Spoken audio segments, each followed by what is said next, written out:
Never thought I was going to have to rebuttal any type of coach in my man bath segments, but here we are. My name is Coach Wortman. I'm a strength and conditioning coach. I train athletes 365 days a year. I'm a gym owner, podcast host, father, husband, and real estate investor. It's my mission to normalize baths for men because they're the best thing since sliced bread. You know what else is the best thing since sliced bread? Deadlifts. So I had an argument with this young coach just the other day. He is an absolute legend when it comes to content creation. When it comes to actually being a coach, it's not the same thing. You can be great at content and you can be great at coaching, but that's not the case. The reason his content is so great, he takes flashy things that people are going to disagree with and throws them out there. I will never hate somebody for the hustle, but I will disagree for putting out false information. I know you're not old enough, but about 10 years ago, we went through this sports-specific training stuff, and we showed that it is not effective. Not effective. Not my opinion. It's not effective. You know what sports-specific training is called? Practice. But where I do agree with you is joint-specific movement patterns. But doing joint-specific movement patterns does not debunk the effectiveness of a deadlift or a full-depth squat.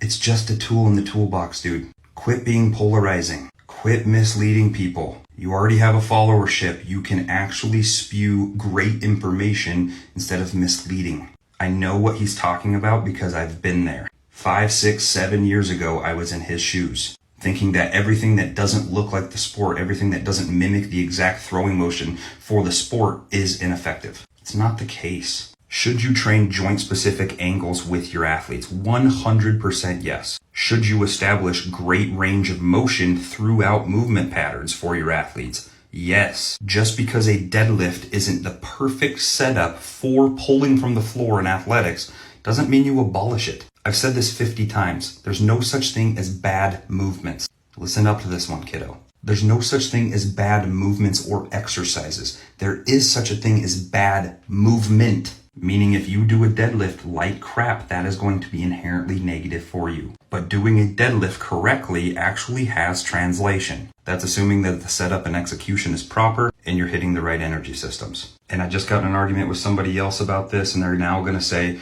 well, all D1s and professional teams don't deadlift. If you'd like to get proven wrong, go look at my Instagram. I pulled up over 6 D1, NHL, NBA, MLB, and NFL players doing deadlifts. So in summary, should you train the specific joint angles for athletes that they're going to use in competition? Yes. Should you abolish everything else that is not in the specific joint angle? No. I'm going to start calling you Joel. If you don't know who Joel is, you probably should, because he's probably your idol. All the information you spew, I spew, anybody spews is not new. We're not reinventing the wheel. We're standing on the shoulders of giants. You should be aware of that.